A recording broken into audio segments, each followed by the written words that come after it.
নিয়ম অনুযায়ী VAT tax সহ সরকারি ফি দেওয়ার ভয়ে অনেক ব্যবসায়ী অটোমেশনে আসছেন না বলে মন্তব্য করেছেন এনবিআর চেয়ারম্যান।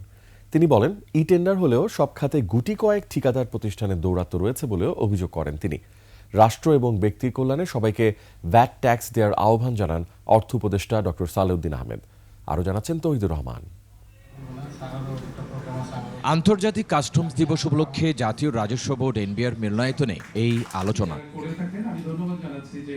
এতে এনবিআর চেয়ারম্যান দেশের নিরাপত্তা এবং ব্যবসার কল্যাণে কাস্টমসের অবদানের কথা তুলে ধরেন। দেশের মোট রাজস্ব আয়ের অর্থ ঋণ পরিশোধ এবং খরচে চলে যাচ্ছে।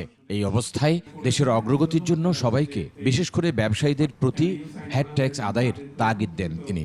অনেক ব্যবসাতে আমরা দেখি অল্প কয়েকজন প্লেয়ার, আমরা এখান থেকে সরে যেতে চাই এবং এই প্লেয়াররা অন্য কাউকে ঢুকতে দিচ্ছে না।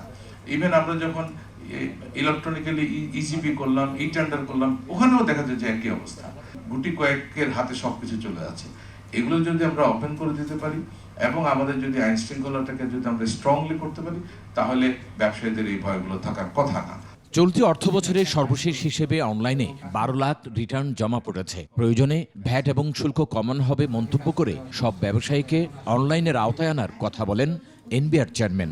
আপনারা দয়া করে আপনাদের যে প্র্যাকটিস, পুরনো প্র্যাকটিস, যে সব ট্রানজ্যাকশন রেকর্ডেড না করা, এখান থেকে আপনারা বের হয়ে আসেন।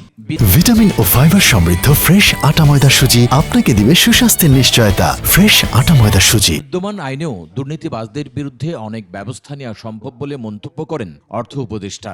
জাতীয় অগ্রগতিতে ভ্যাট ট্যাক্সের গুরুত্বের কথা তুলে ধরেন তিনি। সংস্কার নিয়ে অনেক কথাবার্তা বলছি, যে সমস্ত পদ্ধতিগুলো আছে সেগুলির সঠিক ব্যবহার, সুষ্ঠু ব্যবহার এবং স্বচ্ছভাবে ব্যবহারটা সবচেয়ে বড়, এবং ওটা খুব ডিফিকাল্ট কাজ না। অনুষ্ঠানে এফবিসিসি এর প্রশাসক হাফিজুর রহমান সহ এনবিআর এর ঊর্ধ্বতন কর্মকর্তারা উপস্থিত ছিলেন। তৌহিদুর রহমান, 21 টেলিভিশন, ঢাকা।